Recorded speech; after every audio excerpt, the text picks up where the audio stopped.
Hi, everybody. Welcome to this session of the 2021 online KBHC experience, Music by Women Composers, an offering of Cormont music in our gift to the horn community.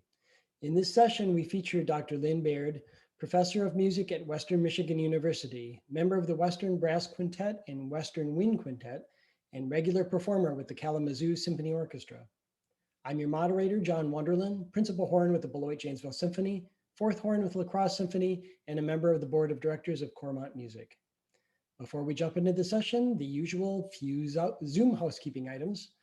So that we may be able to hear a presentation, we've muted all the participants. Please stay muted for the duration of the session unless one of our presenters asks you to unmute.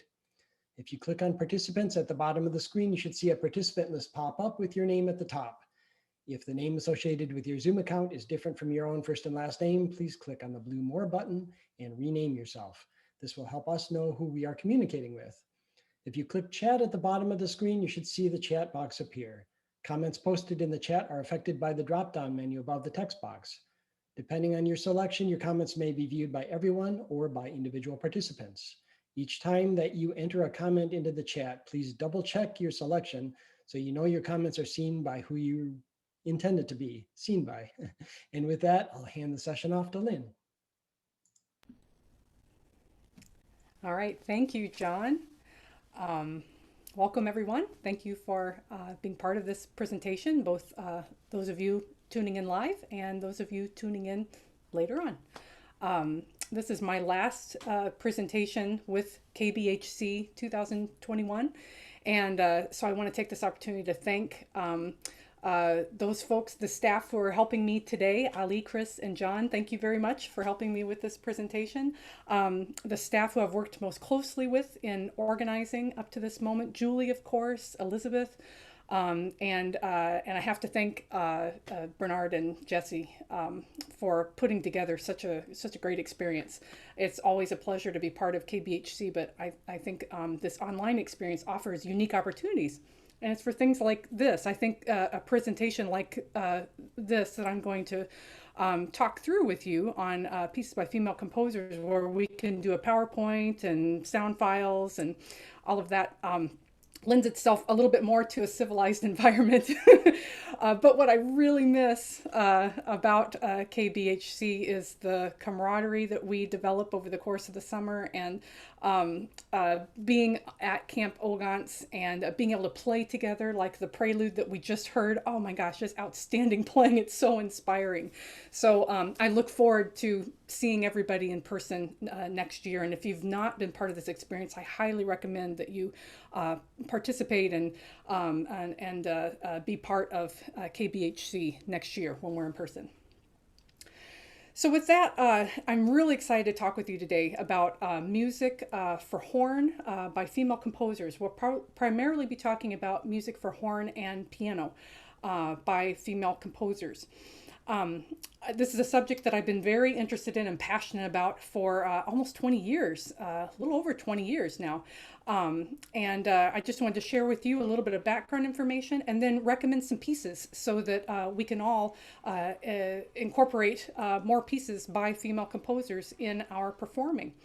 The pieces that I will present today, there's something here for everyone. So even young players, there are a couple pieces here that will work for our youngest or least experienced performers, and then there are some virtuosic pieces I'd like to share with you as well. So I really think you'll find there's something for everyone in this mix of pieces that I want to talk with you about, but also provide sound files and scores so you can get to know these pieces a little bit more, and perhaps order these pieces for your next solo performance. So I want to start by saying that I started this research in 1999. I was a graduate student at the University of Wisconsin-Madison. And sort of like, I was just reading a book, Chicken Little, to my son last night, and the acorn hits. hits him on the top of the head. It was sort of like that. An acorn hit me on the top of the head. And I realized, wait a second, I'm finishing up my first year in my master's degree, and I've never performed a solo or chamber music piece by a female composer.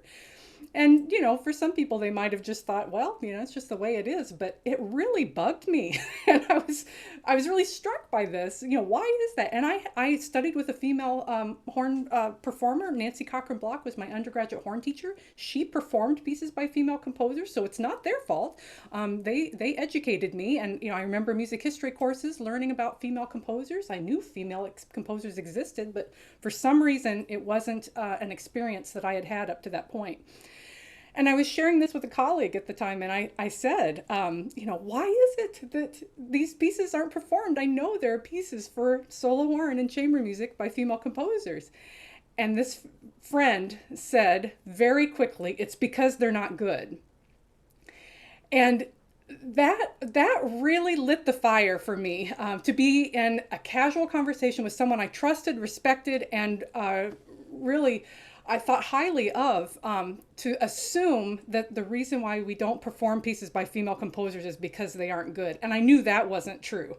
So that made me, set me on my mission to find out what these pieces are. And to my great fortune, I found a lot of really good pieces, and I set out to let others know about them. And so that's the project that I want to share with you.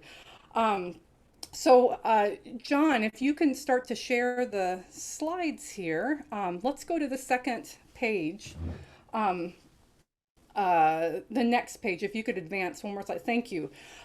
So around 2000s, early 2000s, I decided that I wanted all of my performances to have a piece by a female composer. And then most of my research projects and the courses that I took at Madison involved female composers of some sort. And so in my bibliography and research course, I created a catalog of pieces that I could find that included horn, up to 12 instruments by female composers. And that was the original iteration of this website. So this website I published in 2002. It eventually became part of my dissertation, work. I had 3 projects that were my dissertation. This website was one. I created an annotated guide to works for horn and piano by female composers. This was my second resource. And then I created a CD called 4 Elements, Works for Horn and Piano by Female Composers, with the wonderful pianist Martha Fisher. She was a wonderful ally in this project. And around that time, I wanted to mention, I wanted to study all of the pieces, but my committee at the time, my dissertation committee, suggested that I select one category. And so I decided horn and piano would probably be the most useful for me and for horn players. And so to create this guide, I purchased every piece that I could find for horn and piano by female composers. It turned out to be around 80 pieces, I believe, is what I was able to locate at that time. Interlibrary loan, however I could acquire this music from all over the world. And then I read the pieces. I recorded my own performing of the simplest pieces that I could play with piano and horn. And then the more complex pieces, I hired a local pianist, Beth Wilson is her name, in Madison, Wisconsin. She was wonderful. We created sound files. We read together and I recorded those. And I had sound files to probably 30 or 40 pieces that she helped me listen and study. And so I studied those recordings and created the annotations that are listed here, just to give people more information about these pieces, because they aren't all recorded, and many of the scores were hard to find. So I wanted to give other people easier access to these pieces. So those are the 3 documents that are available. This website is still live. It's at www.linfolkbaird.org, and I think I can maybe share that in the chat, or if someone else, here, I can do it. linfolkbaird .org. Okay, and what I'm also going to put in here is, if you have questions about this, or you want to talk after this talk, here's my email as well in the chat. So you have both the web link to the website that'll give you more information, as well as the, thank you very much, as well as the URL link. What I would like to talk about today, let's advance one more slide, John, are some of my favorite pieces. And so what I have here, these are a list, this is a list of, I can only say they are my favorite pieces. They're not necessarily the best pieces. I would strongly recommend that you do your own research and find pieces that suit your tastes and needs. But these are pieces that I have found useful, meaningful, pieces that I tend to gravitate towards. And so I want to share those with you today.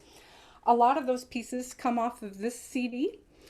This 4-element CD, and I wanted to center this presentation around 4 elements because it has been re-released by Centaur Records as an electronic offering for, it's available on stream services, it's available to purchase digitally through Centaur Records on Amazon, Spotify, iTunes, anywhere where you get your music. This has just been re-released this past April and is now having a new life, which is really exciting. When I first created this CD, I had a friend literally press all the discs. He had a disc, a business where he needed to make lots of discs, and so he would make the discs for me. And I printed out the liner notes on my inkjet printer and cut them and stapled them. So this was literally handmade by me, every CD. So if you have a hard copy of this CD, I spent a lot of sweat and tears putting that together. So it's a relief now. There are no longer hard copy CDs. This CD is now available to you digitally. And most of the pieces that I want to share with you are off of this CD. So let's get started. The first piece I wanted to share with you is by Carol Barnett. She was born in 1949, and this sonata was composed in 1973, and it was written for her sister, Elaine Phillips. A little bit about the composer. She's been a force in the Minnesota music scene since 1970.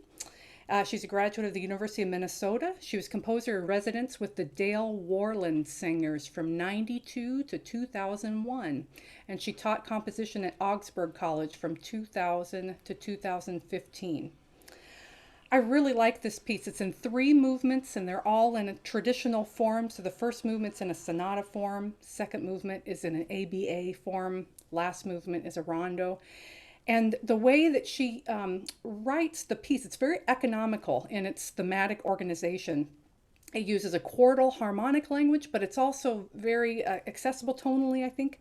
The piano writing is thin and light, while the horn writing tends to be full, sweeping, and technically challenging. So managing these two, it's very difficult to play. You just have to go into the piece knowing that the horn part is written much more like Strauss, and the piano part is much more,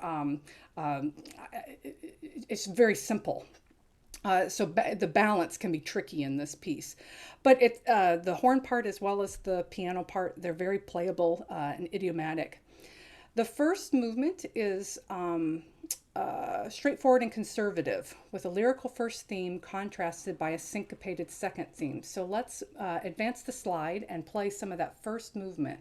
And a lot of these tracks are just about a minute in length. So here's Carol Barnett's Sonata, the first movement.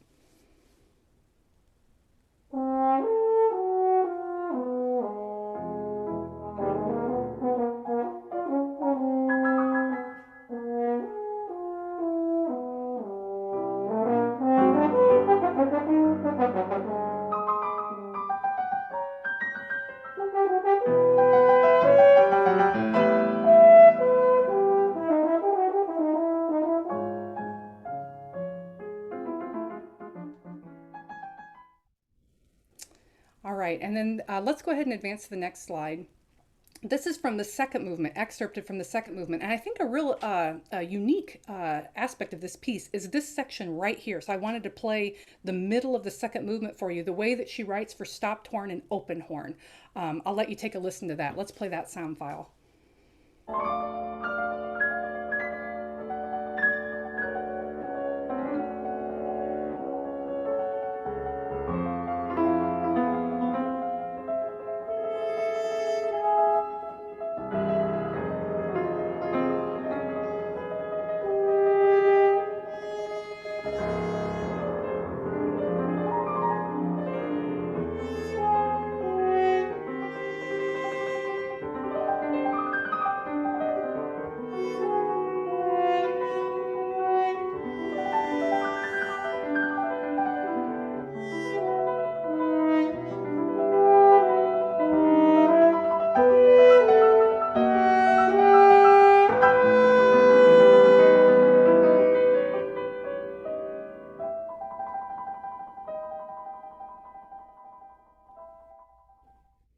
There, that's some of the second movement. And then the final movement, I think, is just fun. It's lighthearted. This is about 2 minutes long, so I couldn't excerpt it. I just want you to hear all of it. There's several meter changes. It's highly rhythmic. You'll hear a lot of syncopation, and I just think it's a gas to play. So let's hear the last movement of Carol Barnett's sonata.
Isn't that fun? I just think that's a wonderful little piece. Great. So that's Carol Barnett's sonata. I think that should be played a lot more. This next piece, this is not on the CD, and this is getting a lot of airplay. So a lot of people are performing this piece, but I did want to include it as part of this presentation because I think this is a very strong piece. This is by Lydia Lowry Bustler, and it is called Moon Lilies. And this was composed, let's see, 2006, 2007. I should mention right now that I have created a handout of all of these pieces as well. It lists all of these pieces and it gives you publisher information. And so that will be made available to you in the handouts portion, the email that we get each day. So be on the lookout for that. If you're interested in purchasing these pieces, you can either email me or you'll find more information about that in the handout. So she says that Moon Lilies, I should mention, back up a bit, Bustler is a hornist, composer, and an improviser, and a lot of her works are based on improvisations, and this is one of those works as well. It came from an improvisation solo, and both the piano and the horn part stem from that improvised performance. This piece includes two measures on the first page and then two measures on the second page of multiphonics, and it's a great introduction to that technique, which is singing while playing. So it's a way that hornists can play harmony, and it's a very beautiful way of incorporating that extended technique. I don't think we're going to get a chance to hear that in this excerpt, but I still wanted you to hear some of this next piece. So let's advance to the next slide and play a bit of Moon Lilies.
All right, so that gives you a taste of that. Sorry, the sound volume was a little low. That's from a live performance that I gave, and yeah, that's my own limitation with using sound files.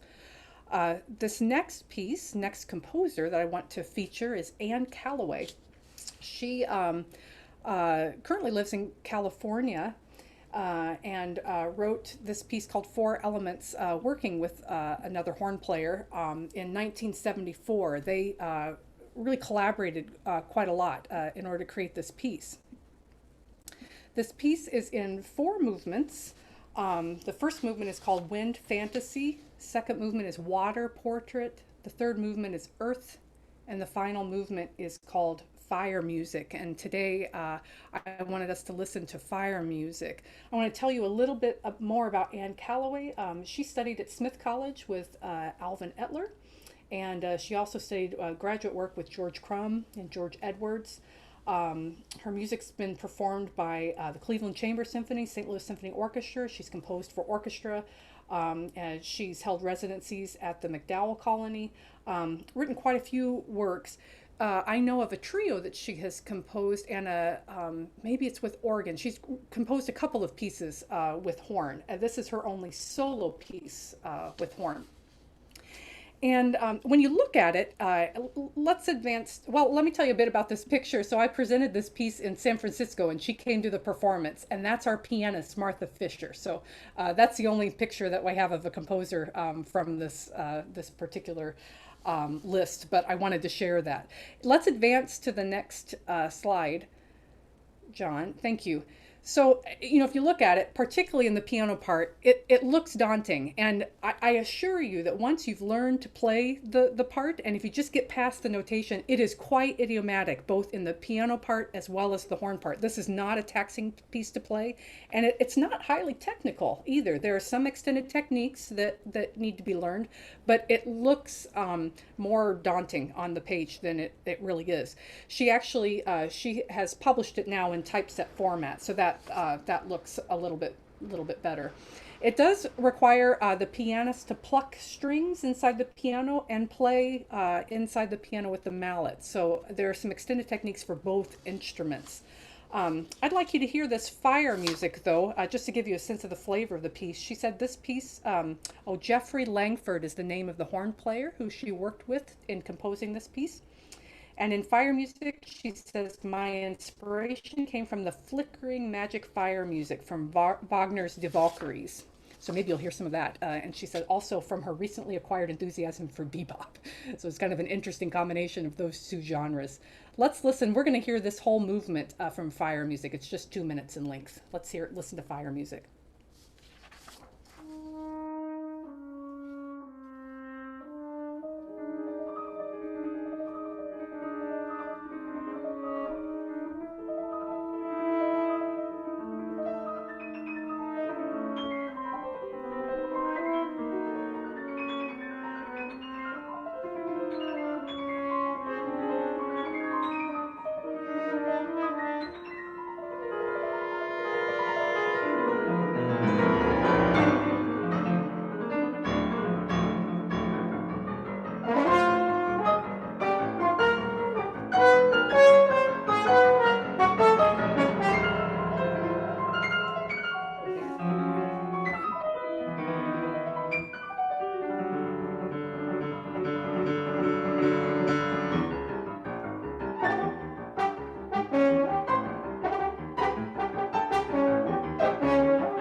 All right.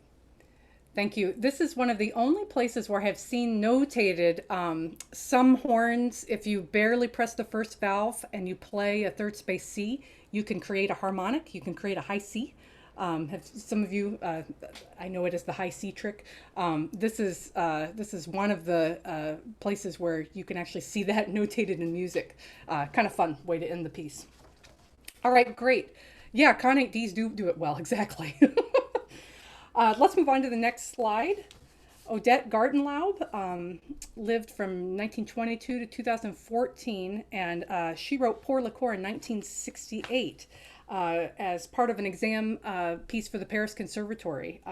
She studied at the Paris Conservatory, and her teachers include Messiaen, Noël Gallon, Henry Bousser, and Darius Milhaud. And then she started teaching at the conservatory in 1959. This piece, thank you, Julie, is the piece that I submitted for the faculty concert on Tuesday. So if you were able to hear that concert, it's towards the beginning of the program.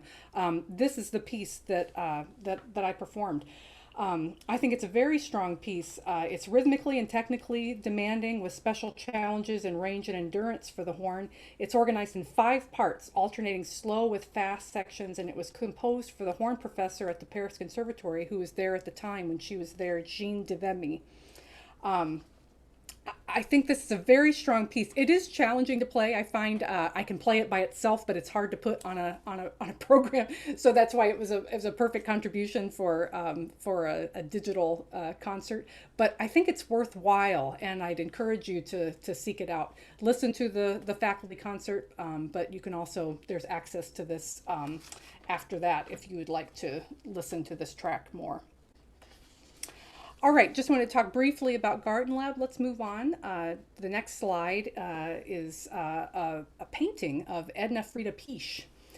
I learned about Piëch when I lived in Madison. She lived and worked her whole life in Milwaukee, Wisconsin. She actually lived in the house her whole life that her grandfather built. Not too many people can say that. And there's some real interesting, if you Google her name, there are some interesting articles about that house and this composer, Edna Frieda Peace, who lived there. She received musical training in Chicago when she was very young, in piano in particular. She studied composition at the Wisconsin Conservatory of Music, and then she later became a member of the faculty there at the Wisconsin Conservatory of Music, teaching piano and theory to children of all ages. Her fantasy for orchestra was performed by the Chicago Symphony Orchestra in 1942 and 1946. And her miniature suite for woodwind quintet was recorded by the Chicago Symphony Wind Quintet. I don't have the decade for that, but that was also during her lifetime. She's composed mostly for keyboard and voice, but she's also composed some orchestral pieces like what I just mentioned, and chamber music pieces, and some solo pieces like this canzonetta. All of her works are held at the University of Wisconsin-Madison Mills Music Library. And when I was a student there, they were doing a concert celebrating the music of composers whose holdings were at that library. And this piece surfaced, and one of the librarians asked me if I would be interested in performing this. And I think it's a very strong piece for horn. It tends to sit in the mid to low register, and we don't have too many strong pieces that are concert type pieces that we can perform that focus on that register. So I think it holds a unique place in our repertoire for horn and piano. I contacted the copyright holders, Mills Music Library, to ask if I could create an edition of this piece, because it didn't exist. It only existed in manuscript, and it wasn't possible to actually secure a score of this, and they agreed that I could offer this for free on my website. So if you go to the website, and just on that main home page, you'll see this piece is available for free. You are welcome to download and print and perform this piece with the wishes of Mills Music Library. The piece is in 3 movements. It's in ternary form, very expressive. Harmonic language is late romantic, uses many diminished and major 7th chords and some jazz color chords. So let's advance to the next file, and we'll listen to just the first part of this canzonetta by Edna Frieda Peace.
Thank you.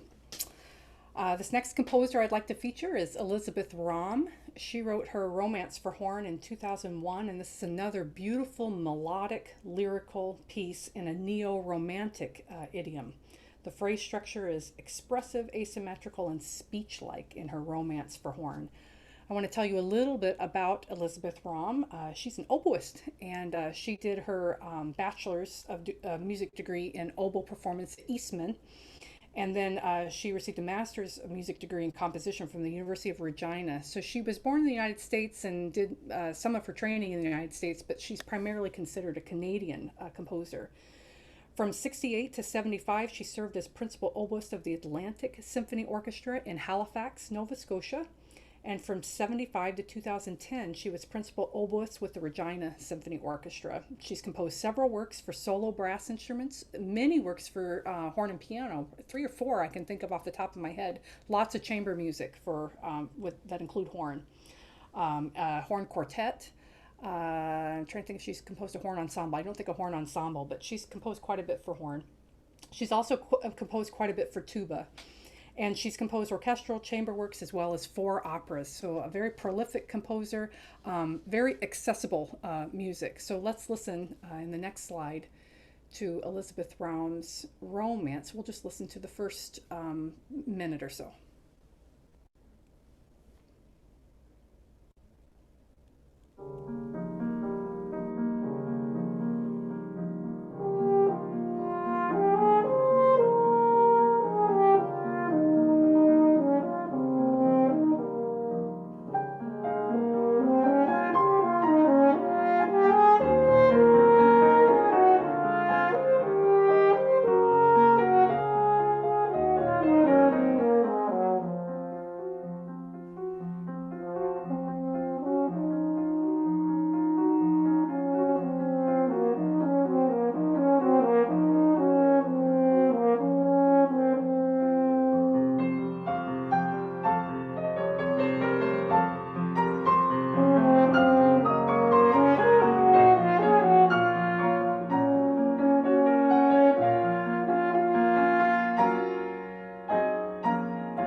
All right, good. Lots more to listen there. That piece, the peak and the climax, it's so beautiful. I'd recommend you listen to that whole piece. But in the interest of time, let's listen to this next piece by Janine Roof. Let me tell you a little bit about her. She studied at the Paris Conservatory with Noël and Jean Gallon and Henry Bousser. She won several prizes for some of her chamber music in the 1940s, and she was an accompanist at the conservatory and taught solfege there from 1959. She's written mostly chamber music, some orchestral music, an opera, and a ballet. This piece is simple and a reflective song in ternary form. I think you'll find the technique, it's not challenging technically, but it is quite profound musically, I think. I think for such a small little piece, there's a lot of beautiful music making in it. The introductory quarter notes in the piano serve as an ostinato throughout the outer sections. The melancholy horn melody is repetitive with subtle differences between the repetitions, adding articulation, dynamic, and/or rhythmic variety, which helps define and provide meaning to the piece. The central section is more heroic than the lyrical outer sections, but still uses repetition with subtle changes. The piece is tonal and harmonically colorful, using cool jazz color chords as well as chordal harmonies. So let's hear a little excerpt from Janine Roof's Cantilene.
Then the last piece I want to share for you, this is a piece by Jane Vanieri, composed in 1948. This is her sonata for horn and piano. This piece was recorded by Freudis Vectra in the 1970s on an LP. And then it wasn't recorded, at least I have not been able to find a recording until we recorded it again in 2003. And then now it's quite popular. You'll find many YouTube as well as professional recordings of this piece. So this piece, and I understand in Europe, it has been required for some competitions. And so this piece has really gained some traction in the last 20 years or so. It's now receiving more performances. But when I first discovered it,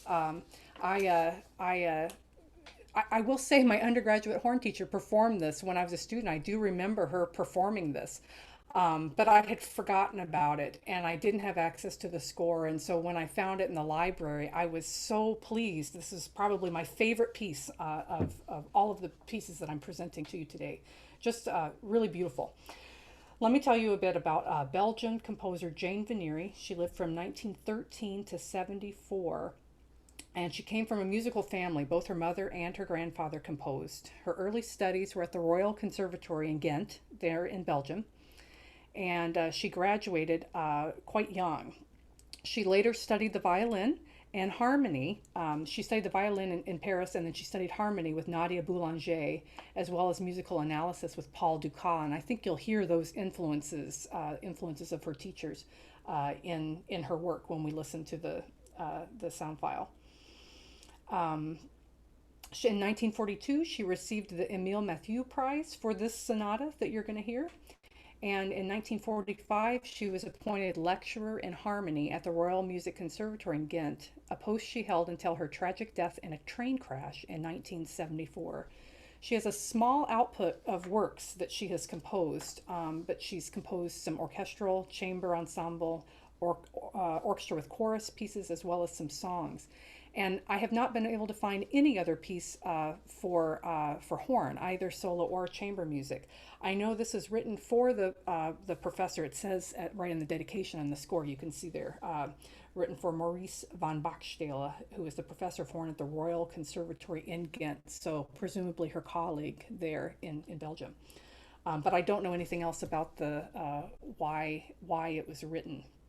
She has a cousin who is still alive. I was interested in doing more research on this, and I was able to contact him, and I got a CD of her, a violin solo piece, I think an orchestral work. So there is at least one CD that exists, and a family member is still living, and he was really helpful in giving me some information about her and about this piece. This piece was probably written in 1942. The copyright is 1948.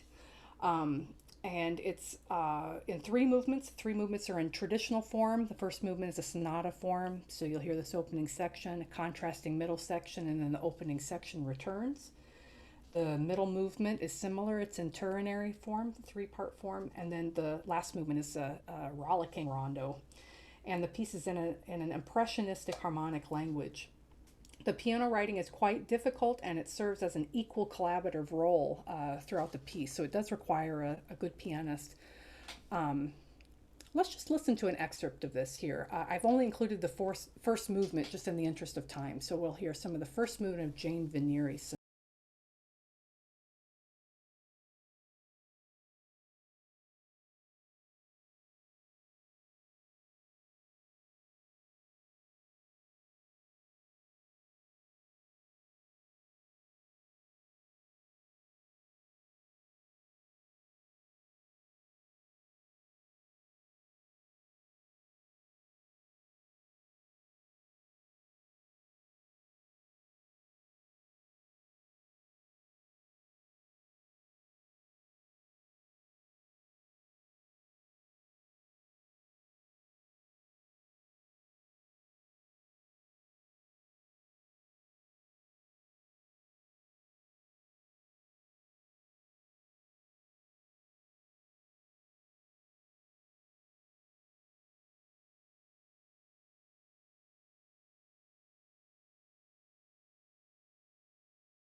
Another beautiful piece. I strongly recommend you listen to that one.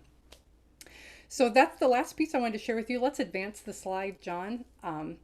And I do want to mention, I think I didn't tell you that the online catalog, I'm constantly updating that. I've spent a lot of time in COVID times last summer as well as this summer. I have a lot of updates on the docket that are typed into my Google spreadsheet and that I just need to upload to my website. So I'm constantly collecting titles of works. I've recently learned how to make links to publisher information as well as recordings so that the catalog can be even more easy to access and easy to listen to these pieces. So I encourage you to go to the catalog. That's a living document that is continually being updated as I have time. I should mention that I'm the only one who does the catalog, so does that website. There are some catalogs that are maintained by a lot of different people. There's a staff of people who do that. I am the only person who does that website, so I usually can make updates in the summer, but it's very difficult for me to keep it constantly updated week to week. But I do what I can to make it as current for everyone so that you can find new pieces to play. So I hope this lecture, I hope you heard some things that you like, and I hope this helps you diversify your performances and program pieces by female composers. I see here Carolyn Ford, thank you for chiming in. Judith Ware. Now, I know the name as well. I don't believe that she has composed any chamber music or solo pieces for horn either, but I think that's a great idea. We should twist her arm, get her to write something for horn. And that's a thing too, we should encourage our composer friends to write for our instrument. I think a lot of composers are intimidated by the horn. So let's all encourage our female composer colleagues to write for our instrument. And Favorite Chris, chamber music? Sorry, I have a question just right quick here, Chris Williams. I was going to read. Um, yes, very, very good question. Uh, I'm currently working. I just worked this past year with the freshman wind quintet at my university, and I created a Spotify playlist of my favorite pieces for wind quintet. I intend to publish that on the wind quintet website soon, so keep a lookout there. I also intend to create a list of recommended chamber works for brass quintet. I play in a brass quintet. We play a lot of contemporary pieces, contemporary repertoire, and I've been listening to a lot of brass quintets by female composers. So I can tell you Kathy Lakuta has composed a couple of brass quintets that I highly recommend. Other brass quintets, give me a minute. Hilary Purrington is a composer we just performed. Rena Esmail is a composer that we just performed recently in the last couple of years. So if you want more specific titles, email me and I can send you more specific titles. But yes, there are a lot of pieces for brass quintet. Wind quintet, Amy Beach, her penultimate piece before she died was for wind quintet. It's a beautiful little pastoral. I also really enjoy Ruth Crawford Seeger's Suite. That's a really beautiful piece. A programmatic piece about frogs. I think it's called Five Frogs by Jennifer Brandon. I may have her first name wrong, but Brandon is the name of is her last name. Those are pieces that come off the top of my head for chamber music. I interrupted somebody. No, it was just me. I was just going to say that I was just going to read Chris's question to you, but you got Thank to you, it before I John. got there. Any other questions in the from the participants here? I would Let them love speak to. up. And if you want to unmute yourself and just ask it, if you don't want to type it, that's fine too. But I would love to talk and get some more questions from those of you participating here. Well, I have to say you've certainly proved your colleague wrong. Oh, thank you. What a great presentation of music, and I really I love the pacing, and my computer behaved itself for the most part, so it it was really good. I Thank really you. You were the magician behind the scenes making the slides happen. Thank you so much for doing that, John. I really appreciate your pressing the buttons on that. Is there a way to find the beginner pieces on your website? I've The been which playing pieces? about a year. The beginner pieces? Oh, beginner pieces. Do you mean like solo horn, like horn and piano? Yes. I have a handout. I have a list that I would love to send to you. Could you email me? Sure, thank you. Yeah, yeah. And I intend to post that. I had it posted on my old website. When I moved to the new server, it's hard for me to add things in the columns. It's just my own limitations, technological limitations. I haven't been able to figure out how to put that. But I have a recommended list of pieces like what you experienced right now. But I also have a recommended list of pieces for younger horn players. So I'd be glad to send that to you. Lynn, is that in the document that you had to share here? Not the beginning, not the list of Okay. beginning horn players. That's a different document. Yeah. Good. A lot of interest there. Well, I'll try to be sure that I get that up to the website. If I can figure out how to do it, now is the time. So I'll make a note to try to do that. You can check my website too.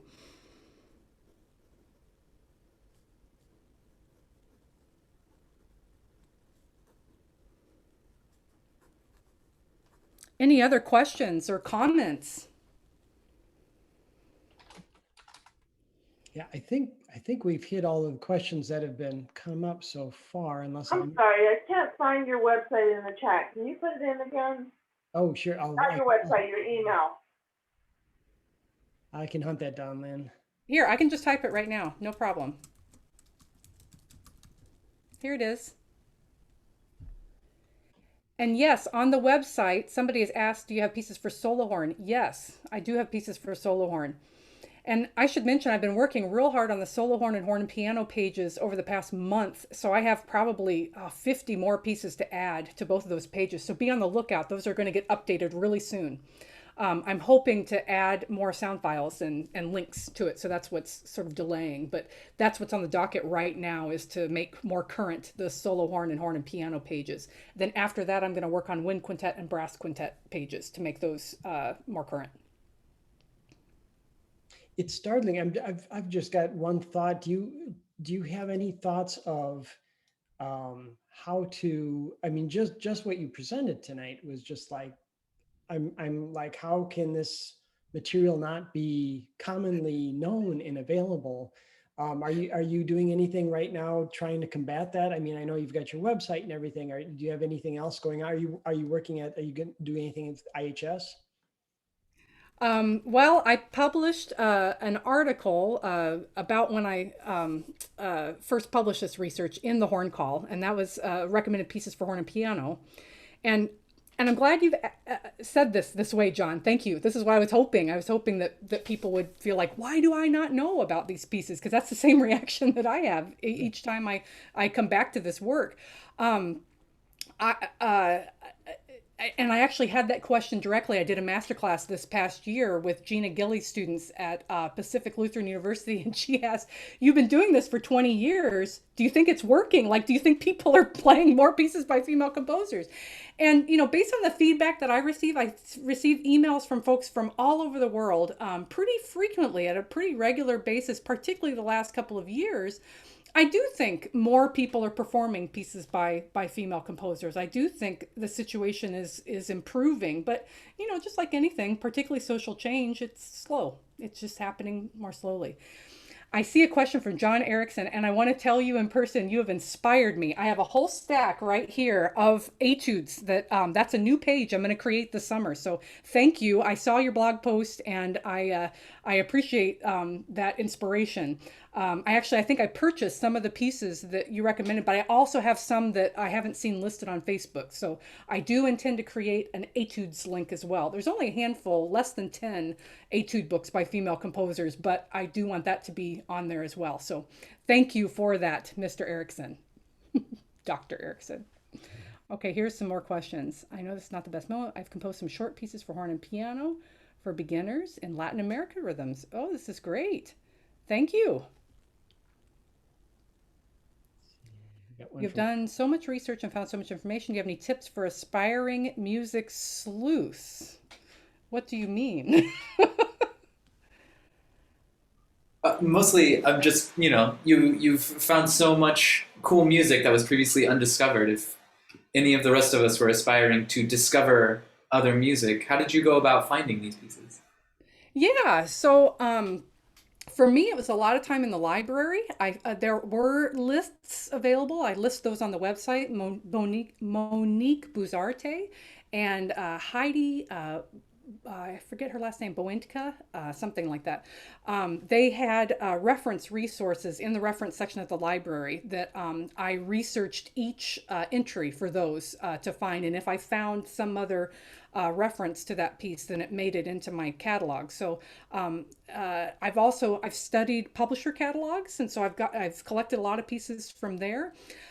If I hear a composer's name that I don't know of, I go to her website, and then I can often find like trios and quartets and other pieces composed with horn through learning about one piece. And so I often learn about composers through recommendations, or Facebook has been really helpful lately. People will often chime in, I'm looking for a piece by a female composer, and then a lot of people give suggestions. I pay attention to that when I'm tagged on that. So and I create a list of those pieces.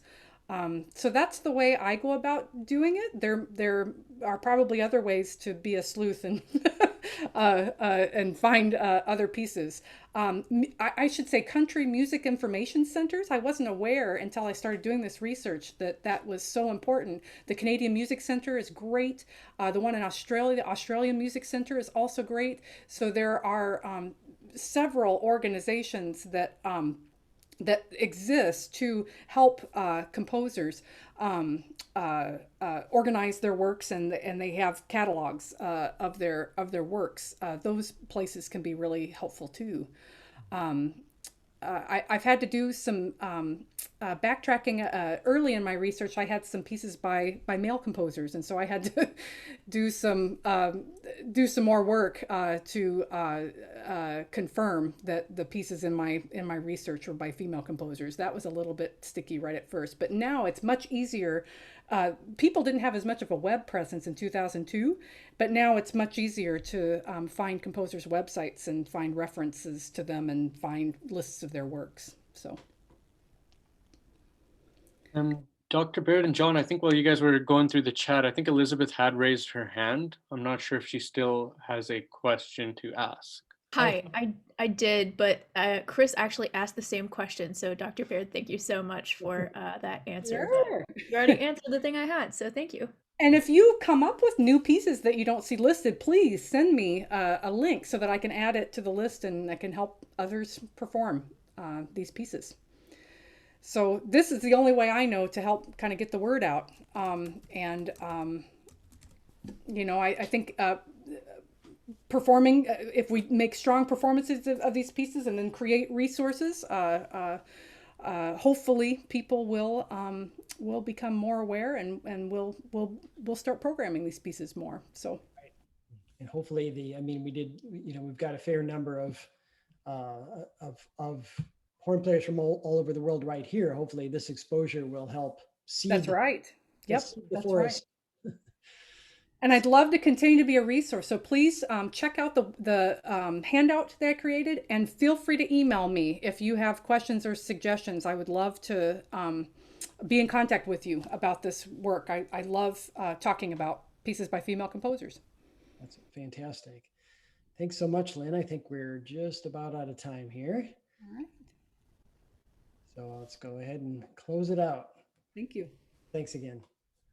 So thanks everybody for attending this session of the 2021 online KBHC experience, an offering of Cormont music and our gift to the horn community.